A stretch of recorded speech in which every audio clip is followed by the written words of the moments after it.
बिस्मिल्लाहिर्रहमानिर्रहीम अस्सलाम वालेकुम। वेलकम टू बायोपीडिया विद के।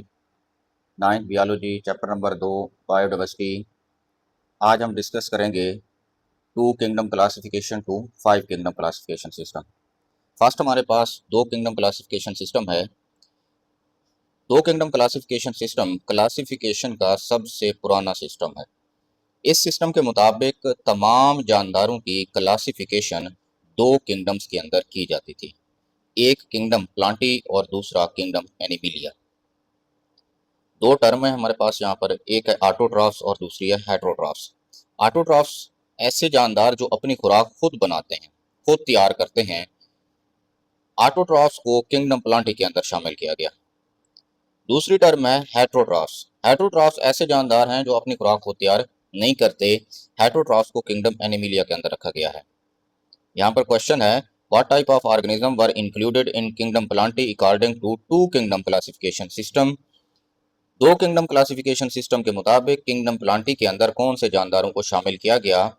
इसमें एक फंजाई को शामिल किया गया था और दूसरा प्रोकैरियोट्स को शामिल किया गया था। प्रोकैरियोट्स के अंदर बैक्टीरिया और आर्किया शामिल है।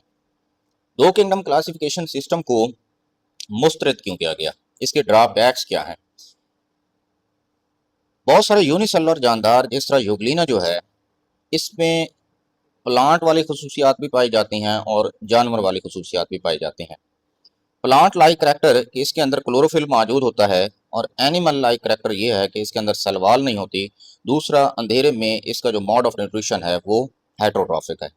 दूसरे नंबर पर यह सिस्टम प्रोकैरियोट्स और यूकैरियोट्स के अंदर वाज़ेह फ़र्क को बयान नहीं करता था। दूसरे नंबर पर थ्री किंगडम क्लासिफिकेशन सिस्टम है। 1866 के अंदर अर्नेस्ट हैकल ने यूग्लिना जैसे जानदारों के लिए तीन किंगडम यानी किंगडम प्रोटिस्टा को तजवीज़ किया। उसने प्रोकैरियोट्स को भी किंगडम प्रोटिस्टा के अंदर शामिल किया। प्रोकैरियोट्स के अंदर बैक्टीरिया और आर्किया थे, यानी उसने पहले जो था दो किंगडम क्लासिफिकेशन सिस्टम के मुताबिक जो प्रोकैरियोट्स थे वो किंगडम प्लांटी में शामिल थे। तो अर्नेस्ट हैकल ने प्रोकैरियोट्स को किंगडम प्लांटी से निकाल कर किंगडम प्रोटिस्टा के अंदर शामिल कर दिया। यहाँ पर क्वेश्चन है कि what type of organism were included in kingdom protista according to three kingdom classification system. ये थ्री किंगडम क्लासिफिकेशन सिस्टम के मुताबिक किंगडम प्रोटिस्टा के अंदर कौन से जानदारों को शामिल किया गया था। तो इसका जवाब जो है यूग्लिना जैसे जानदार, और दूसरे नंबर पर प्रोकैरियोट्स को शामिल किया गया था। तीन किंगडम क्लासिफिकेशन सिस्टम के मुताबिक फंजाई को किंगडम प्लांटी में ही रहने दिया गया।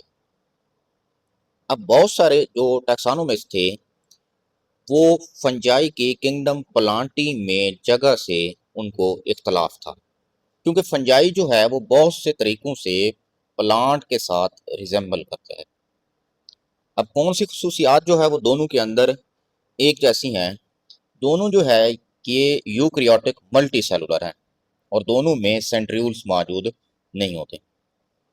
दोनों के अंदर इख्तलाफात जो है कहाँ पर है, पौधे जो है ये ऑटोट्रॉफ्स हैं और फोटोसिंथेसिस के अमल के जरिए खुराक तैयार करते हैं। पौधों के अंदर जो सेल वॉल है वो सेलुलोज की बनी होती है। फंजाई हेटेरोट्रॉफ्स हैं और अपनी खुराक एब्जॉर्प्शन के अमल के जरिए इंतज़ार के तरीके से हासिल करते हैं। फंजाई की सेल वॉल काइटिन की बनी होती है। यहाँ पर शॉर्ट क्वेश्चन भी आ सकता है कि how fungi differ from plant. तो इसके जवाब में आप ये लिख सकते हैं कि plants are photosynthetic autotrophs, their cell wall are made up of cellulose. Fungi जो है ये हेटेरोट्रॉफ्स हैं और एब्जॉर्प्शन के अमल के जरिए खुराक हासिल करते हैं। फंजाई की जो सेल वॉल है वो काइटिन की बनी होती है। इसके अलावा यहाँ से एमसीक्यूज भी पूछे जा सकते हैं कि प्लांट का मोड ऑफ न्यूट्रिशन क्या है। प्लांट का मोड ऑफ न्यूट्रिशन फोटोसिंथेसिस है। प्लांट की सेल वॉल सेलुलोज की बनी होती है। फंजाई का मोड ऑफ न्यूट्रिशन जो है एब्जॉर्प्शन है, ये इंतज़ार के तरीके से खुराक हासिल करते हैं।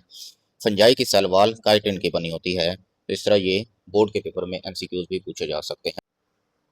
तीसरे नंबर पर फाइव किंगडम क्लासिफिकेशन सिस्टम है।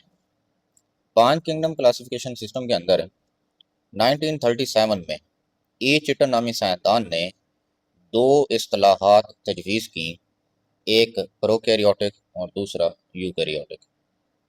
प्रोकैरियोटिक के अंदर उसने बैक्टीरिया को शामिल किया, जबकि यूकैरियोटिक के अंदर उसने प्रोटिस्टा, फंजाई, एनिमल्स और प्लांट्स को शामिल किया।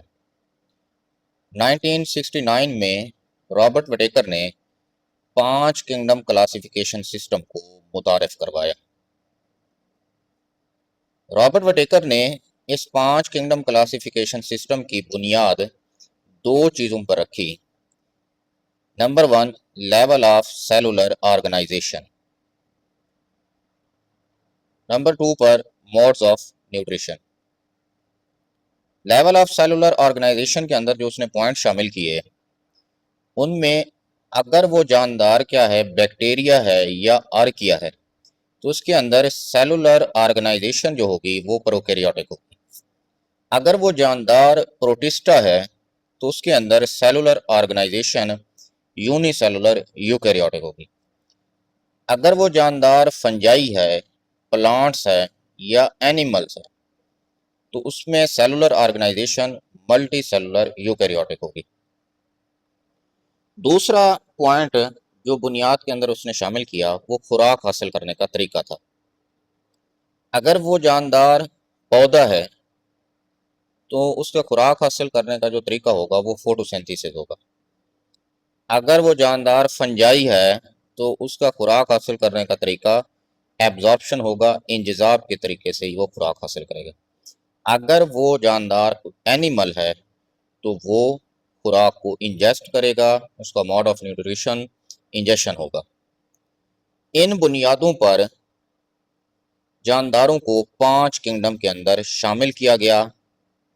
इन 5 किंगडम में kingdom Monera, kingdom Protista, kingdom Fungi, kingdom Plantae और किंगडम एनिमिलिया शामिल है।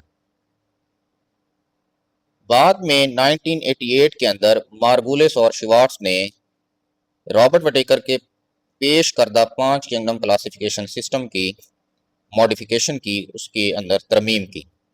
इन दोनों साइंसदानों ने सेलुलर लेवल ऑफ ऑर्गेनाइजेशन और मोड ऑफ न्यूट्रिशन के साथ साथ जेनेटिक्स को भी 5 किंगडम क्लासिफिकेशन सिस्टम की बुनियाद में शामिल किया, और बाद में इन दोनों साइंसदानों ने भी वही किंगडम पेश किए जो रॉबर्ट विटेकर ने पेश किए थे।